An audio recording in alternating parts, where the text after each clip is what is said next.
Hi class, the last week. Congratulations. I'm going to give you some tips and tricks on week 5's final essay assignment.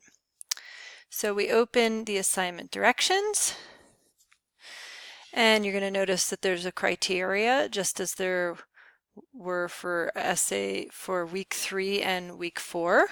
Okay, there's a link to the generator, citation generator if you need help with that. There's a sample final draft. There's final draft instructions.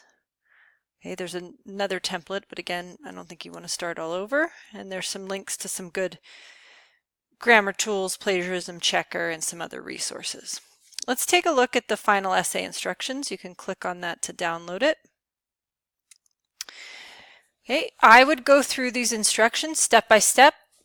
Check off when you know that you've completed the criteria, each one.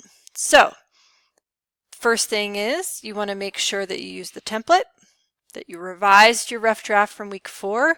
It's really important you don't just resubmit what you submitted for week 4. There will be a significant grade deduction if you do that. You want to look at the feedback, use your own brain, make revisions and corrections to make it better. Okay.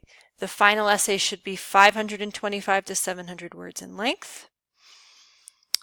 You want to make sure you have your title page done correctly, that you have an introduction, that you have your headers for each of the body paragraphs. You don't need them for the introduction or the conclusion. Okay, 3 body paragraphs are what we want. If you do 4, then you need to make sure you have 4 key points in your thesis. You want your conclusion. You want quotes and paraphrases in each of your body paragraphs, at least 1 in each.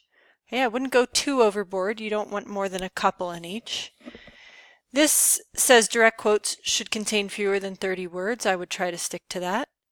Okay, you can find a way to make it shorter if you need to. The bulk of your essay should be your own ideas and words. Make sure you have in-text citations with all outside information, whether it's a quote or a paraphrase, it needs an in-text citation. You need an APA reference page at the end of the paper with a minimum of 2 sources there. Any sources you use for the paper have to be there in the reference page. Okay, and then finally you want to make sure that you use the third-person academic voice. We're not talking about ourselves. We're not using the first-person plural of we. We're not directing our comments at the reader with you comments. Okay, so really, I cannot reiterate enough, make sure that you look at the feedback from weeks 3 and 4 to make 5 better and to use your knowledge that you've gained through week 5 to do as well.